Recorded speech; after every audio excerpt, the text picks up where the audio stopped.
একটা সংসারে একই বাবা যে সন্তান জন্ম ধরে সবাই কি একরকমের হয়?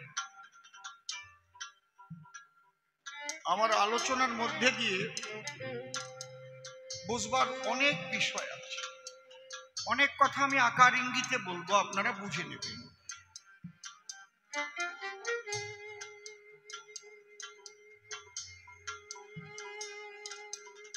এক বাবার একটা ছেলে ডাকাতি করলো, ধরা পড়ল। আর একটা ছেলে খুন করলো, আর একটা ছেলে চুরি করলো, ধরা পড়লো। তাহলে তারা জেলে যাবে। বাবাও জেলে যাবে যদি বাবার তদন্ত করে বোঝা যায় যে বাবার এই কাজে সহায়তা আছে। বোঝা যাচ্ছে?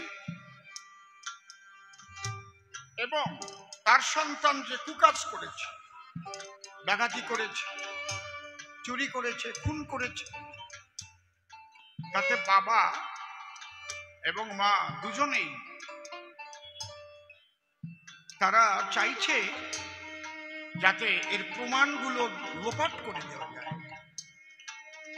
যাতে আমার ছেলে যাই করুক না কেন ওকে ভালো বলে প্রমাণিত করব। এইরকম যদি উদ্দেশ্য থাকে তাহলে সেই মা বাবাও দোষী হয়। বুঝতে পারছেন? আর যদি মা বাবা নিরপেক্ষ থাকে তাহলে কোনো কোনো মা দেখবেন বলে, নিয়ে যাও, ওর মতো ছেলে আমার দরকার নেই, ওই বংশের কুলাঙ্গার, ওরে ফাঁসি দিয়ে দাও, বলে না? আর কোনো কোনো মা আবার সুখ পায়, আমার ছেলে চুরি করেছে আর নিয়ে নিয়ে দেশে ডাকাতি করেছে, কত ভালো আমার চলবে। বুঝতে পারছো কি বলছো? তাদের কাছে যখন পুলিশ যায়, আমার ছেলে এই কাজ করতেই পারে, কিন্তু মা জানে কায়দা আছে। এই জন্য একটা ছেলে সে ডাকাতি করতে গিয়ে খুন করে তার যখন ফাঁসি হয়ে যাচ্ছে, বলছে তোমার শেষ ইচ্ছা কি? আমার শেষ ইচ্ছা আমার মায়ের জিভটা কাটিয়ে নিয়ে ভেজে দাও, ওইটা খাইয়ে মরবো। তোমার মায়ের জিভ কাটিয়ে আনবা কেন? তাহলে শোনেন স্যার, আমি কোনোদিন চোর হতাম না, আমাদের চোর বানাইছে আমার মা। কিরকম? প্রথম ওই পাশের বাড়ি ভালো আম গাছ, আম বাগান, আমার মা কত খোকা কয়টা আম চুরি করে আনিয়ে দে তোরে, ওই চাটনি রান্না করে দিবানি। আর ওই দোকানদার যখন দোকান খোলা রেখে ঘরে যাবে, ওই সময় চিনি চুরি করে নিয়ে আসবে। এই চিনি চুরি করা, আম চুরি করা আমার মায়ের জিহ্বার লালসার জন্য প্রথম চুরি শিখেছে। কারা ফুটোচ্ছে এই জায়গা, আজকে এই ফুটোফুটি বন্ধ করো।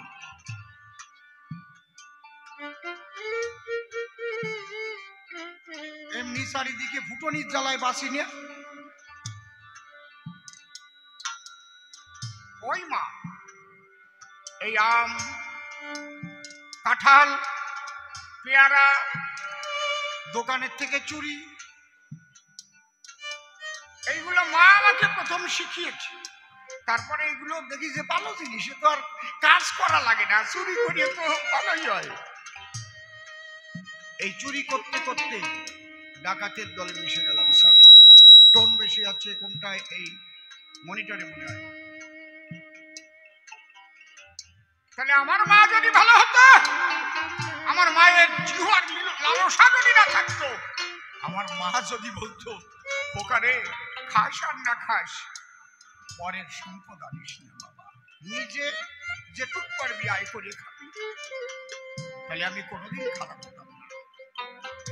এই জন্য হাকিম সাহেব কথা বলবেন, আমার মায়ের জিভটা কাটিয়ে এনে আমারে ভাজিয়ে দেবেন, ওইটা খাইয়ে আমি মরব। হাকিম স্তম্ভিত হয়ে গেছে। এই এক ধরনের মা। আর এক মার কথা শোনেন, তারপরে এই গান্ধারী মার কথা কব। আমি এই গল্পগুলো কেন দিচ্ছি, এইটারে ধরবো, ওই কানার বউরে আজকে শাসিয়ে শুলে তুই যাব। এই মায়ের 2 মাস পেটে বাচ্চা অবস্থায় স্বামী মারা গেল, নিতান্ত গরিব, কিন্তু মা এতটা চরিত্রবতী বাচ্চাটাকে নষ্ট করেনি। স্বামীকে এত ভালোবাসতো, ভাবলো ওই আমার গর্ভে যাকে রেখে গেছে ওইটাই তার স্মৃতি, ঠাকুর তুমি একে ভালো রাখো, সুন্দরভাবে প্রসব হোক। ঠিক সুন্দরভাবে প্রসব হয়েছে। পরের বাড়ি কাজ করে ওই ফ্যান কুড়ইয়ে খুদ কুড়ইয়ে খেয়ে খাওয়াইয়ে ছেলেটারে মানুষ করেছে। বাবা গুরুচাঁদ ঠাকুর বলেছিল, যদিও তোরা করিস ভিক্ষা, ছেলে মেয়ের দিস শিক্ষা। বাবা হরিচাঁদ গুরুচাঁদরে খুব মানে তো, তাই দেখলো আমারটা টিউন কিন্তু ঠিক নাই, সেই জায়গায় নেই, ঠিক করে ছেলেটাকে 1 চান্সে গ্রাজুয়েশন কমপ্লিট করিয়েছে, মানে বিএ পাস করিয়েছে। ও 1 চান্সে পরীক্ষা দিয়ে সাব ইন্সপেক্টর হয়ে গেছে পুলিশের সাব ইন্সপেক্টর হয়ে ওর পোস্টিং হয়েছে মুর্শিদাবাদ, মালদা মুর্শিদাবাদ বর্ডার সাইড। বছর 5 মধ্যে 3টে ফ্ল্যাট কিনেছে কলকাতা রাজারহাটে, জমি জমা প্রচুর করেছে। পুজোর সময় বিয়ে করেছে, বৌমাকে নিয়ে আসছে। বৌমার তো সোনা ছাড়া কিছু দেখাই যায় না, সারা গা ভরা সোনা, নাকে সোনা, হাতে সোনা, কানে সোনা, আঙুলে সোনা, পায়ে সোনা, গলায় সোনা, সোনা ভরা, খালি সব গা ভরা সোনা। আর ওরও তাই, মার জন্য 5 ভরি ওজনের একটা সার বানাই দিয়েছে। আর 2 লাখ টাকার একটা প্যাকেট আনিয়ে মারে প্রণাম করে বলছে, মা এটা নেও, তুমি পান টান কিনিয়ে খাবা। 2 লাখ টাকা নিয়েছে। আর ওই হার দেশে মা দেখেন কেমন মা। মা জিজ্ঞেস করছে, বাবা এগুলো কোথায় পাইছিস? তা দিয়ে তুমি কি করবা? তোমারে আনিয়ে দিছি, তুমি ভোগ করো। আরো 3টে ফ্ল্যাট কিনেছি, দেখো তো তোমার বৌমার দিক তাকাই দেখো, ঝিকিমিকি করে, দেখো না? বাবা তুই বেতন পাইস কত? এই তো ঝামেলা মার্কা কথা বলতিস। বেতনের টাকা আমার ঘরে লাগে নাকি? ও তো জুতো পালিশ করতে লাগে আমার। কি করিয়ে পাস? আরে মা রে, বর্ডার সাইডে তো আমার মুর্শিদাবাদ মালদা এই জায়গা দিয়ে গেছে গরু পাচারের টাকা রে মা। টাকায় বস্তা ভরা টাকা। মা 1 লাথি দিয়ে ওই টাকার প্যাকেট ফেলে দিয়া আর ওই সোনার হার ফেলে দিয়ে বলছে, শোন এই বাড়ি আর আসবি না, বেরো অপদার্থ কোথাকার। তোকে এই শিক্ষা দিয়েছি আমি, তুই কত মানুষের মাথায় বাড়ি দিয়েছিস জানিস? বেরিয়ে যা এখান থেকে। আমি আবার ভিক্ষা করব, পরের বাড়ি ধান বানবো, ভিক্ষার থালা নিয়ে পথে নামবো। তোর এই দুর্নীতির টাকা তোর এই মা খাবে না। ছেলে থমকে দাঁড়িয়ে গেছে, ছেলের 2 চোখে জল এসে গেছে। মা আমাকে ক্ষমা করা যায় না? এই দুর্নীতি করে যত টাকা পেয়েছিস সমস্ত গরিব মানুষকে দান করে দিয়ে, বেতন ছাড়া একটা টাকাও তুই ঘুষ খেতে পারবি না। পারবি? তাহলে আমাকে মা বলে ডাকবি। মায়ের চরণ ছুঁয়ে বলল, মা আজ থেকে আমার জীবন পরিবর্তন হয়ে গেল, আর জীবনে কোনোদিন আমি অসৎ কাজ করব না। এ গান্ধারী, তুমি তোমার ছেলেরে গালাগালি শিখাইছ, মানুষ মারা শিখাইছ, জবাব দিও। তোমার ছেলে মরিছে আবার কাঁদতিস। আমি হাসবো না তো হাসবে কিনা? আমি তো হাসতেছি, দেখ কেমন লাগে, এইবার দেখ কেমন লাগে। আমি হাসবো না? তুমি তোমার দুর্যোধনকে কেন বলেছিলে, এই তুই আমার বড় ছেলে, কথা মান, ভীমকে নিমন্ত্রণ করে আন, বলি তোর পাশাপাশি ওর গায়ে পাণ্ডবদের সবার চাইতে শক্তি বেশি। আমি আর তুই মিলে ওরে বিষ খাওয়াইয়ে মেরে ফেললে তাহলে আমরা নিশ্চিন্ত হয়ে যাব। তোমার ছেলে নিমন্ত্রণ করে নাই ভীমরে, বাড়ি আনো নাই, পিঠিয়ে পায়েস রান্না করে তার মধ্যে বিষ মিশিয়ে খাওয়াও নাই?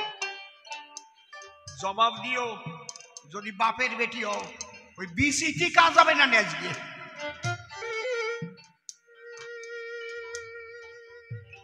যখন ভীমকে বিষ খাওয়ালে পাণ্ডুর ছেলে ভীমের ঘটিল মরণ, তুমি বললে তোমার দুর্যোধনের ধারে ঠ্যাং ধরে ওই নদীর মধ্যে ফেলা। এখন আমাকে ঘরে বললি আমরা দুইজনে আসামি হব, বুঝিস না? কি সুন্দর ছেলে বানাইছ তুমি, মানুষ মারা শিখাচ্ছ বিষ খাওয়াইয়া। সেই নদীর জলের মধ্যে ফেলে দিল।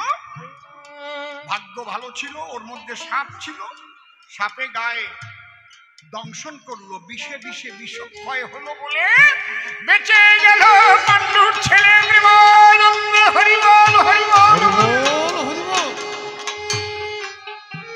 বিষ থেকে জীবন পায়। তুমি কেন ভীমকে গালাগালি দিতে শিখিয়েছ? তুমি কেমন না, তাহলে তোমার ছেলে মরবে না? যারে যারে নিজের দোষে সেই দোষী, নিজের দোষে সেই দোষী, যারে যারে নিজের দোষে, নিজের দোষে সেই দোষী, নিজের দোষে সেই দোষী, দোষী নহে ভগবান। অসাবধানে রাখলি রে তোর ঘরের পোলাপান, হ্যাঁ অসাবধানে রাখলি রে তোর ঘরের পোলাপান।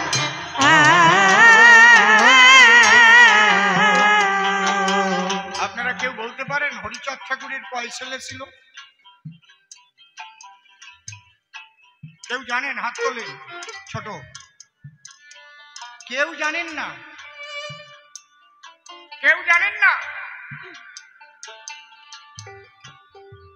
দুটো ছেলে ছিল, দুটো ছেলে। একজনের নাম গুরুচাঁদ, আর একজনের নাম তো মানুষ জানে, তার নাম উমাচরণ। এই উমাচরণের কারণ ভালো ছিল না বলে হরিচাঁদ ঠাকুর তার নিজের ছেলেকে বর্জন করেছিলেন। এরে কয় বাবা,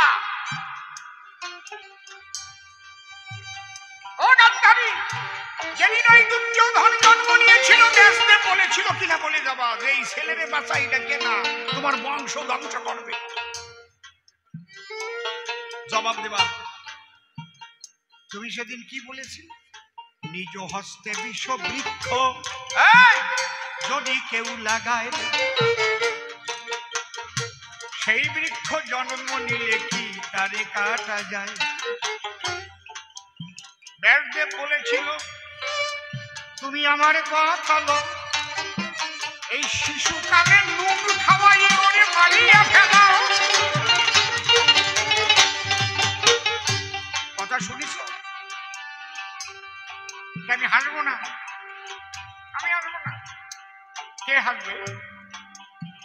যেদিন দ্রৌপদীর বস্ত্র হরণ হয়েছিল তোমার ছেলে অর্ডার দিয়েছে, এই দুঃশাসন আমার কথা শোন, দ্রৌপদীর করে কেশ আকর্ষণ এখনই নিয়ে এই রাজসভায়। অন্তরে আছে ভাবো, ওকে উলঙ্গিনী করে বসাইয়ে উরু করে পাণ্ডবদের লজ্জা। তোমার ছেলে দুঃশাসন যখন দ্রৌপদীর কেশ আকর্ষণ করতে গেল, তোমার দরজায় এসেছিল কি না এসেছিল? জবাব দেবা। বলেছিল মা আমিও নারী তুমিও নারী, আমি তোমার বংশের বধূমাতা, তুমি আমার শাশুড়ি, তোমার সন্তান আমার কেশে ধরি। আজ খোলা রাজসভায় গিয়ে আমার বসন উন্মোচন করি, উলঙ্গিনী করতে চায়। মাগো আমার কথা লও, একবার আমাকে আশ্রয় দেও, বাঁচাও বাঁচাও। সেদিন তুমি কি করেছিলে?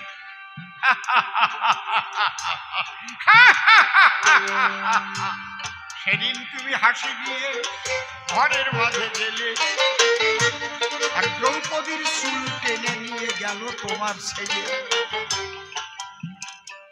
বসন ধরে টেনে টেনে তুলে ফেলতে চায়, দুহাত তুলে বলে কৃষ্ণ রহিলে কোথায়?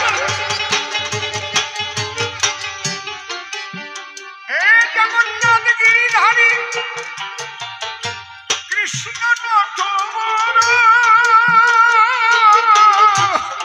একবার প্রভু নারী লজ্জা সম্বরণ করো। সেদিন কে দিয়েছিল বসন? আমি কৃষ্ণ গিরিধারী বসন যোগাই। তোমার ছেলে উলঙ্গিনী করতে পারে নাই, যত বসন ধরে টানে সবাসন নিধান, তার বেশি বসন যোগাইলাম কৃষ্ণ ভগবান। হায় হায় কৃষ্ণ ভগবান, হায় হায় কৃষ্ণ ভগবান। আমি ভক্তের বন্ধু ভবানন্দ, ভক্ত ডাকে দিতে থাকিতে পারি নাই আমি কৃষ্ণ নীল দলে। হায় হায় কৃষ্ণ নীল দলে, হায় হায় কৃষ্ণ নীল দলে। মায়ের শিক্ষা আগে হলে শিশু শেখে মায়ের কোলে। যে মা সন্তানকে অপরের সন্তানকে মেরে ফেলা শিখায়, বিষ খাওয়ায়, যে মা তার সন্তানকে দুর্নীতি শিখায়, আমার মনে হয় তুমি মরে গেলেও ভালো হয়। সেই মাও সমান বসে বসি, আমি খালি খালি হাসি। ওই জন্য আমি রাত্রিবেলা আসি, দেখি তুমি কেমন কাঁদতেছ, এখন কাঁদতেছ। আগের কথা মনে পড়ে না যে কি কি করিস, কান্দ কেন এখন? কি গোসাইটা কি কন, আপনারা কি কন? অপরের দুঃখে যে নারী হাসে, তার দুঃখ দেখে স্বয়ং কৃষ্ণ নিজে হাসে। হায় হায় কৃষ্ণ নিজে হাসে, হায় হায় কৃষ্ণ নিজে হাসে। আমি নির্দোষী কালো শশী এই বিশ্ব বসুধায়, যে যেমন কর্ম করে তেমন ফলই পায়। হায় হায় তেমন ফলই পায়, হায় হায় তেমন ফলই পায়। আমি যত ভালো গান গাই, আমি যদি মদ খাই মাতলামি করি, আমারে ছাড়িয়ে দেবেন কি? ছাড়বে? মনে করেন গানের পরে আমি থাকলাম এই ঘরে, শুয়ে থাকলাম, রাত্রিবেলা এই জায়গায় জুয়ার খোট বসিছে, মনে করেন আমি যে দাঁড়ায় থাকলাম, জুয়া খেলা হচ্ছে, মদের বোতলও আছে, আবগারি পুলিশ আসবে, ওই কয়টারে ধরবে, আমারে ভাব দেবে। আমি যদি বলি আমি একটু দেখতেছি, বলে গাড়িতে আগে ওঠেন তারপরে দেখবেন, থানায় চলে। রাত 2টোর সময় দেখতেছে কি ওঠাবা, নিজে যেমন কর্ম করবা তেমন ফল পাবা, তাই কর্মটা হিসেব করে করবা। কাল কয় প্রকার আপনারা বলতে পারবেন? কাল কয় প্রকার? শিক্ষিত সমাজ বলুন, কাল কয় প্রকার? যাকে ইংলিশে টেন্স বলে, কয় প্রকার? কেউ কথা কয় না। কয় প্রকার? ভেরি গুড, সাহস করে কথা কইসনি কেন? 3 প্রকার। কি কি? প্রেজেন্ট টেন্স, পাস্ট টেন্স আর ফিউচার টেন্স, তাই তো? 3 প্রকার আছে টেন্স, কালেরই নির্ণয়, পাস্ট, প্রেজেন্ট, ফিউচার, তার পরিচয়। পাস্টেতে অতীতকাল হয়ে গেছে যাহা, প্রেজেন্টেতে বর্তমান ভুলো না তো তাহা, ফিউচারে ভবিষ্যৎ আগামীতে হবে, টেন্সের বিবরণে জেনে রেখো সবে। হায় হায় জেনে রেখো সবে, হায় হায় জেনে রেখো সবে। প্রত্যেক টেন্সের ফর্ম আছে 4টি প্রকার, ভুলিলে বিপদ ভারী এদেরই আকার। Indefinite continuous, perfect sorry, perfect continuous নিয়া 4 প্রকার ধরি। 3 গুণে 4 কত কি হলো ভাবিয়া বেটা কেঞ্চের 12 খাম সে খবর দিয়া সে খবর দিয়া সে খবর দিয়া। তুমি বর্তমান যে কাজটা করবে আগামী ভবিষ্যতে তার ফল করবে। তুমি যদি একটা তেঁতুলের বীজ পোতো তাতে তেঁতুল গাছ হবে, তেঁতুল হবে, ওটা টক হবে, ওতে কখনো আঙুর ফল হবে না। তাহলে বর্তমান তুমি কি কর্ম করবে তোমার ভেবে করতে হবে বাবা, ফল কিন্তু তুমি পাবা। পরে ভগবান ভগবান বলে কাঁদবা, ওরে আমার ভগবান রে। ভগবান কিচ্ছু করতে আসে না তোমার, ভগবান ফল দেয়। তুমি কেমন থাকবা সেটা তোমার কর্মের উপরে। যার যার নিজের দোষে সেই দোষী, নিজের দোষে সেই দোষী, নিজের দোষে সেই দোষী, দোষী নহে ভগবান। অসাবধানে রাখলে রে তোর ঘরের পোলাপান হায় রে, অসাবধানে রাখলে রে তোর ঘরের পোলাপান। আরেকটু রিভাইভ দে। 6টি ছেলে আছে রে তো বড়ই বেয়াক্কেল, যাতে হয় ঘরের সর্বনাশ তাতেই বেশি মেল। হায় হায় তাতে বেশি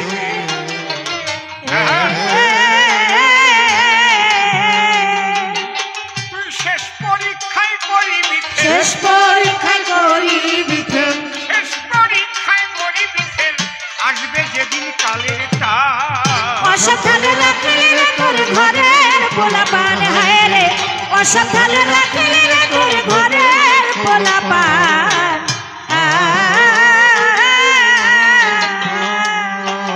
তোর বড় ছেলে চঞ্চল বেশি অঞ্চলে তার নাম, সকল গর্ব খর্ব করে নামটি তাহার কাম। ও নামটি তাহার কাম।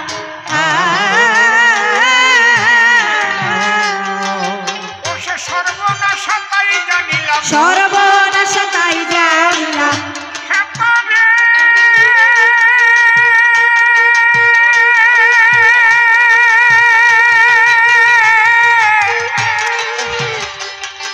ও সে সর্বনাশা তাই ও সে জানিলাম, সর্বনাশা তাই জানিলাম, সর্বনাশা তাই জানিলাম, করল বসে মৃত্যুবার। অসাবধানে রাখলে রে তোর ঘরের পোলাপান হায় রে, অসাবধানে রাখলে রে তোর ঘরের পোলাপান।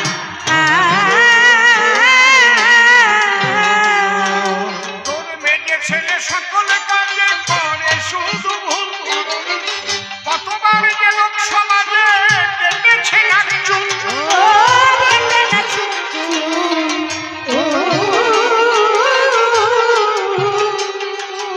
তোর এই ছেলেটি হলে নির্মূল, এই ছেলেটি হলে নির্মূল, এই ছেলেটি হলে নির্মূল, থাকতো না মান অপমান।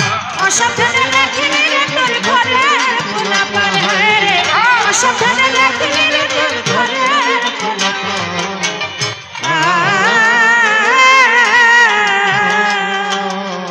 লোভ মোহ আর দুটি ছেলে মদার মান সহ্য, পাড়ার লোকে বলে ওদের স্বভাব কদর্য।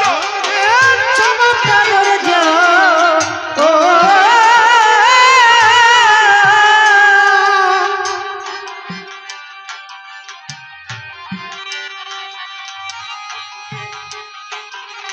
স্বভাব কদর্য, হায় হায় স্বভাব কদর্য, হ্যাঁ হ্যাঁ স্বভাব কদর্য।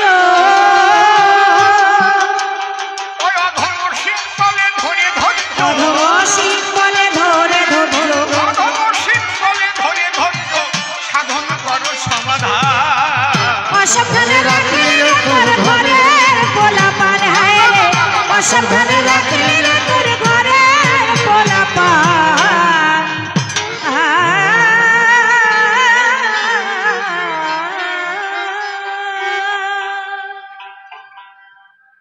আগে স্মরণ করি পরমেশ, যার গুণ বর্ণিয়া শেষ বেদে করতে নারে। স্মরণ নিলে যার পায় ব্যাঘাত বিঘ্ন দূরে যায়, বারে বারে নমস্কার করি তারে। পরে বন্দি মায়ের চরণ, যে পদ বিপদ হরণ, ভব সিন্ধু তরণের একমাত্র উপায়। যে পদ ভাবিলে পরে আপদ হরে বিপদ হরে জীবগণে ধ্রুবমুখ্য পায়। এ ভাবধারায় বলতে গেলে অনেক সময় যাবে চলে, তাইতে চিন্তা করলেম গেলে মনশিক্ষার আর প্রয়োজন নাই। যেভাবে হচ্ছে কবি গান, আজ কল্পনায় আমি কৃষ্ণ ভগবান, আর বিপক্ষে গান্ধারী জননীকে পাই। তারই কল্পনা মতে আমি আজ শ্রীকৃষ্ণ এ সভাতে জোর হাতে গোবিন্দের শ্রীপাদ পদ্মে পুনঃ পুনঃ প্রণতি জানাই। আমি প্রথমে একখানা গেয়ে গান অনেক দিয়েছি সমাধান, বলেছি সেই হাসিরও কারণ। পরের দুঃখে যেজন হাসে তার দুঃখে হাসে কৃষ্ণ পিতবাসে। এটা কুকর্মের ফল ছাড়া অন্য কিছু নহে কদাচন। আমি কৃষ্ণ নীলদল দিয়ে থাকি কর্মফল। একটু মনিটরের টোনটা কমবে। কর্মফল দাতা কৃষ্ণ, মন দিয়ে তাই করিও শ্রবণ। যে যেমন কর্ম করে আসি এই চরাচরে, সেই কর্মফল ভোগ করে সেজন। এর মধ্যে আমার কোনো দোষ নাই, আমি নির্দোষী প্রাণকা নাই। তবে আমি বারে বারে আসি কি কারণ? ধরণী যখন হয় পাপে পূর্ণ, সেই পাপের ভাব করিতে চূর্ণ আমি হই অবতীর্ণ বিশ্ববসুধায়। আমাকে আসতে হয় ভক্তের কান্নায়, ভক্তের ভক্তিতে যখন দেয় টান, আমি তখন নিরাকার থেকে মনের পুলকে ভুলকে দেহ ধরে আসি ভগবান। তাকে বলে অবতার। উদ্দেশ্য কি? যেটা যারা হি ধর্মস্য গ্লানির্ভাবতি ভারত অভ্যুত্থানম ধর্মস্য তদাত্মানাম শ্রীরামহম পরিত্রাণায় সাধুনাং বিনাশায় চ দুষ্কৃতাং ধর্ম সংস্থাপনার্থায় সম্ভবামি যুগে যুগে। উদ্দেশ্য ধর্মকে করিতে সংস্থাপন, বারে বারে অবনীতে করি অবতরণ, আর দুষ্কৃতি করিতে বিনাশ, বারে বারে পৃথিবীতে ভগবানের প্রকাশ। কে বলছে আমি নিরপেক্ষ? এই পিছনে কিটা কয়, কিছু খাইয়ে নেছো নাকি? এই জায়গা সারিং দিয়ে পাইলে কোন জায়গা? ওটার নাম বেহালা। কয় অসীম সরকারের আজকে সারিং দিয়ে বাজাতে হবে করছে পিছনে। ওটার নাম সারিং দেয় না, ওটার নাম বেহালা, বাজা বানে। যা যা বাজাতি কেউ বাজা বানে, না বাজাই কি আমি যাবা নে? আমি তো বাজাতেই আইছি। আগে আমার গানটা শুনতে হবে, এর মধ্যে থেকে অনেক কিছু বোঝার আছে। অনেক আকার ইঙ্গিতে অনেক কথা বলি আমি আপনাদের কাছে। এই বুদ্ধিজীবী যারা একটু মন দিয়ে শুনবেন, তারা এর মধ্যে অনেক কিছু লুকানো আছে। কারণ পৃথিবীর সমস্ত দেশ কি করে জানেন? এই মহাভারত পড়েই কিন্তু প্রকৃত পলিটিক্স শিক্ষা করে। মহাভারতের মতো পলিটিক্স শিক্ষার আর কোন গ্রন্থ পৃথিবীতে এখনো জন্মে নাই। সেই মহাভারত নিয়ে আলোচনা শুনবেন যত সুধীজনা। তাহলে আমি কৃষ্ণ নির্দোষিকা নাই, আমি নই নিরপেক্ষ, আমি কৃষ্ণ কমলাক্ষ, আমি নেই সদা সর্বদা সাধুর পক্ষ, ভক্তের পক্ষ, আর দুষ্কৃতি বিনাশের পরে আমি আসি যাই। প্রমাণ নিয়ে যান। বাবারেও ক্ষমা করি নাই। প্রহ্লাদের বাবা যিনি একজন দস্যু ছিলেন, তিনি ছিলেন না? তার নাম কি? হিরণ্যকশিপু। হরিনাম করতে পারত না শ্রবণ। প্রহ্লাদ যখন জন্ম নিল 5 বছর বয়সের থেকে হরিনাম কীর্তন আরম্ভ করল। হরি বল হরি বল হরি বল। ওর বাবা করে মানা, আমার শত্রুর নাম মোটে নিবি না। প্রহ্লাদ কয়, বাবা এ নাম তো আমি না নিয়ে পারি না। আমি যখন ঘুমাইয়ে পড়ি আমার হৃদয় মাঝে কে যেন বলে হরি হরি হরি, বললে ঝরে আমার 2 নয়নের বাড়ি। হরি নামে মত্ত থাকে আমার মনোপ্রাণ।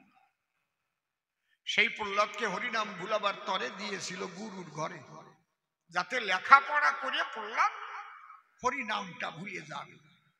কিন্তু গুরু বাড়ি যখন দিল, ওই বাড়ি যে হরিনাম আরো বাড়িয়ে গেল। যখন গুরু বলে ক, প্রহ্লাদ কয় হরি কথা ক।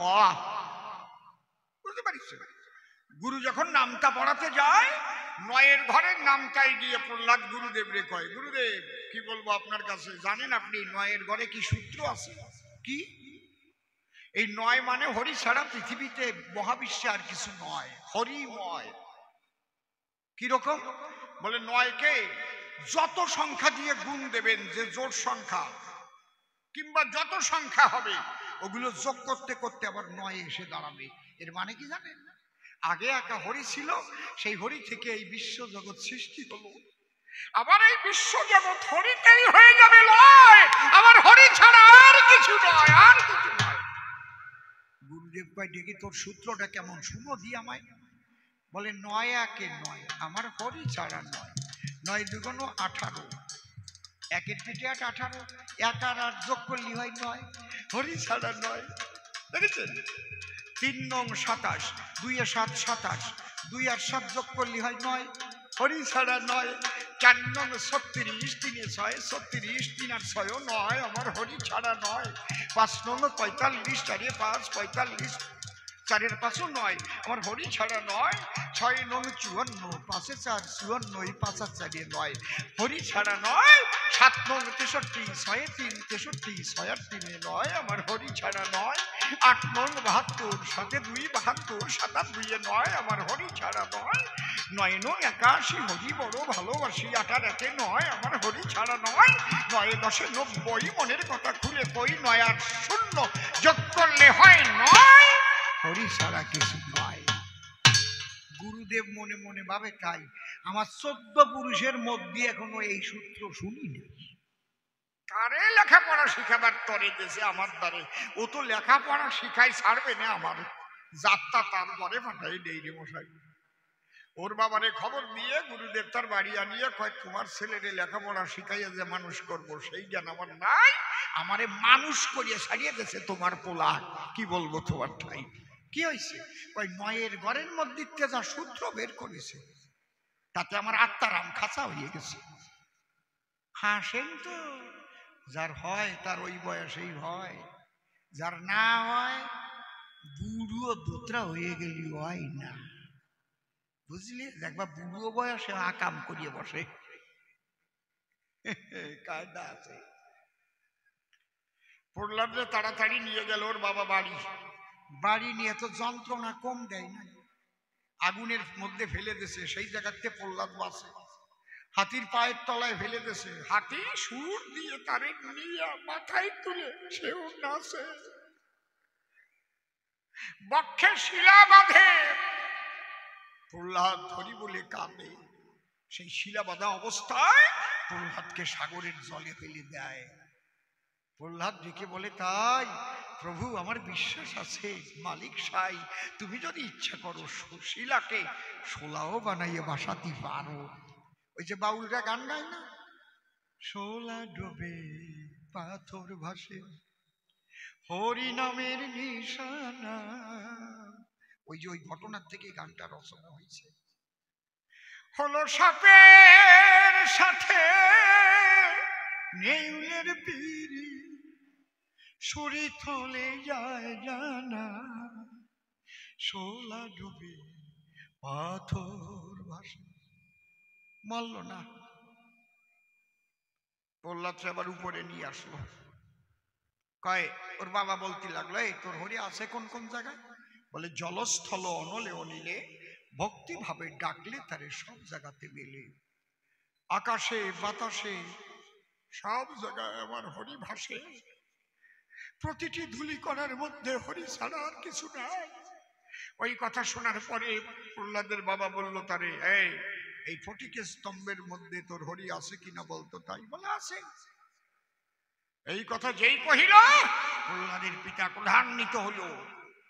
ফটিকের স্তম্ভে যখন লাথি মেরেছিল, নরসিংহ মূর্তি ধরি বাহির হইলেন হরি। টান দিয়ে প্রহ্লাদের বাবাকে ধরি কি করেছিল, উরু পরে তুলে নিল। কেন? প্রহ্লাদের বাবা বর পাইছিল। এত উচ্ছৃঙ্খল কি খালি খালি হয়েছিল? মানুষ যখন একটা শক্তি পায় না, এই শক্তি পাইয়ে ওইটারে ঠিক মতো বজায় রাখা খুব কষ্টের ব্যাপার হয়। মানে শক্তিটি গুতোগুতি করে ভিতরে, তখন আকাম করিয়ে বসে। বুঝতে পারছেন কি বলছি? প্রহ্লাদের বাবা ঠিক তাই হয়েছিল। আগে সাধক ছিল একজন, সাধনা করে বর পেয়েছিল। কি বর? দিনে মরবে না, রাতে মরবে না, ঘরে মরবে না, বাইরে মরবে না, মানুষে মারতে পারবে না, দেবতারা মারতে পারবে না তারে। সে তো মরবেই না। দিনে মরবে না, রাত্রি মরবে না, তো মরবে কোন সময়? মানুষেও মারতে পারবে না, দেবতাও মারতে পারবে না, রাক্ষসেও মারতে পারবে না, মারবে কিনা? কি অস্ত্রেও মরবে না, শস্ত্রেও মরবে না, মরবে কি করে? এত উচ্ছৃঙ্খল হয়ে গেছিল, হরিকেই তারপরে একদম শত্রু করে দিল। এই জন্য ভগবান ভাবলো তাহলে কোন সময় মারবো? দিনেও না, রাত্রেও না, সন্ধ্যা বেলায়। তুমি সন্ধ্যায় মরবা না, তা তো বর পাও না। কায়দা কথা। ঘরেও মরবা না, বাইরেও মরবা না, কিন্তু ছাঁচের তলায় মরবা না, এ বর তো আর তোমার হয় নাই, পাও না। তুমি জলেও মরবা না, স্থলেও মরবা না। এই জন্য জলও না, স্থলও না। উরুর পরে মরবা না, এ বর তো পাও নাই। অস্ত্রে মরবা না, শস্ত্রে মরবা না। তোমার অস্ত্রেও মারা হবে না, শস্ত্রেও। নখ দিয়ে ওর পেট বুক চিরে দাঁত দিয়ে নাড়ি বড়ি বের করে তারপরে খাইছে। মানুষও না, দেবতাও না, রাক্ষসও না। কি কায়দা! নরসিংহ বলে যাবে, বসে শোনেন নারী নরে, ভক্তকে রক্ষার তরে আমি স্বয়ং হরি, দরকার হলে ধরণী তলে নরসিংহ মূর্তি ধরি। আমি কার পক্ষে? তোমরা কয় এবার কার পক্ষে? বলো, জোরে বলো, কার পক্ষে? ভক্তের পক্ষে। আমি কৃষ্ণ কমলাক্ষে। ভক্ত যুধিষ্ঠির দু চোখের জলে ভাসে অবিরা, যুধিষ্ঠিরের হৃদয়ে থাকে সদা কৃষ্ণ নাম। মম পদে সমর্পিত তাদের মনপ্রাণ, তাই রথের সারথি হয়েছি আমি স্বয়ং ভগবান। আর তোমার ছেলে অবহেলে আমাকে পাটের দড়ি দিয়ে বাঁধবে বলে হলো আগুয়ান। আমি তো মীমাংসা করতে গেছিলাম, আমি গিয়ে বলেছিলাম তাই তুমি আমার বিয়াই, টোন বেশি আছে, টোন বেশি আছে। ও বিয়াই মহাশয়, মাত্র 5খানা গ্রাম দিলে গন্ডগোল মিটিয়ে যায়। ইন্দ্রপ্রস্থ, তিলপ্রস্থ, মাকুন্দ, বারুণাবত থাক, দেহিমে চত্বরং গ্রামং পঞ্চমে হস্তিনাপুরী।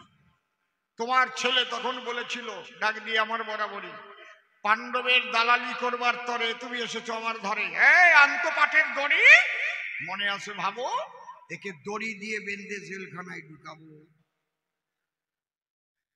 দড়ি এনে যখন আমাকে বাঁধিবারে যায়, আমি তো দাঁড়িয়েছিলাম কৃষ্ণ কালকায়।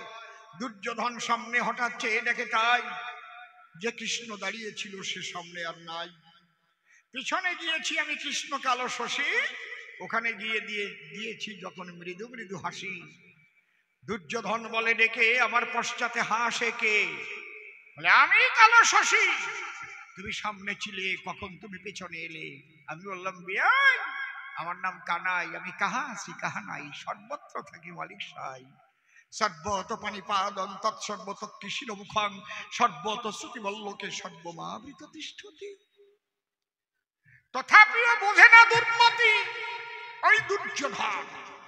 আবার বাঁধিবার তরে দড়ি নিয়ে যখন এলো আমার ধরে, এইবার দেখে চারিধারে কৃষ্ণ রূপ করে দর্শন। ডাইনে কৃষ্ণ, বাই কৃষ্ণ, সামনে কৃষ্ণ, পিছনে কৃষ্ণ, দেখে কৃষ্ণময়, অন্তরে করুন ধারণা, তবুও বলদ বোঝে না যে কে সে আমার সকাশে 5খানা গ্রাম চায়। সেদিনে আমি বলে আইছিলাম, আজকেই তোমার মৃত্যুর পথ তুমি পরিষ্কার করলে, দোষ আমার নয়। আমি এসেছিলাম তোমার দ্বারেতে মাত্র 5খানা গ্রাম ভিক্ষা চাইতে, যাতে এই ধ্বংসযজ্ঞ কভু নাহি হয়। তুমি বললে নীলপদ্মে সুচাগ্র মেদিনী দেব না বিনা যুদ্ধে। সেদিন বলো নাই কেন? এ দুর্যোধন দিয়ে দে। বাইটি বাইটি মারামারি করা ভালো নয়।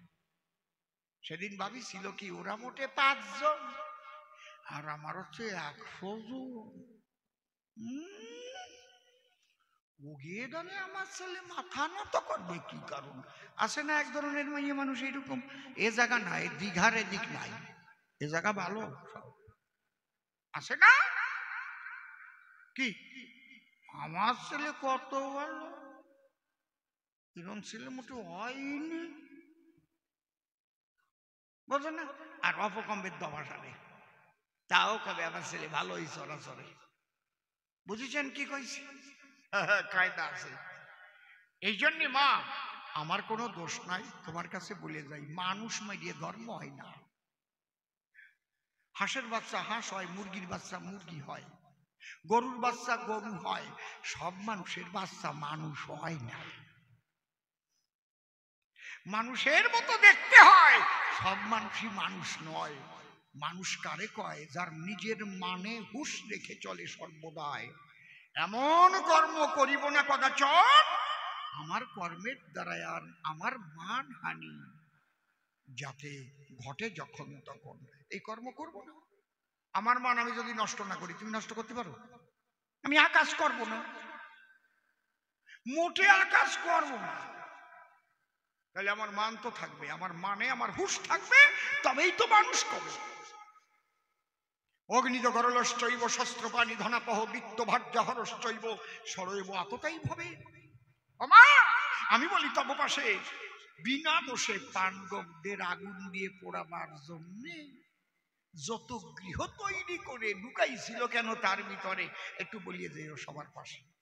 এ তো ভগবান সহায় ছিল বলে বেঁচে গেল পাণ্ডুর ছেলে। বিদুর ভক্ত খবর না দিলে ওদের আর বাঁচার কায়দা ছিল না। যত গৃহ কারে কয় মোম দিয়ে ঘর বানায়, এক দ্বারায় একটু দ্বারাই তিনি সব জায়গা ফসাদ করে জ্বলে উঠবে, পুড়ি একদম শেষ হয়ে যাবে। জবাব দিও। আমার দোষ? আমার কোনো দোষ নাই। চালাকি বজ্জাতি করবা, তোমরাই মরবা।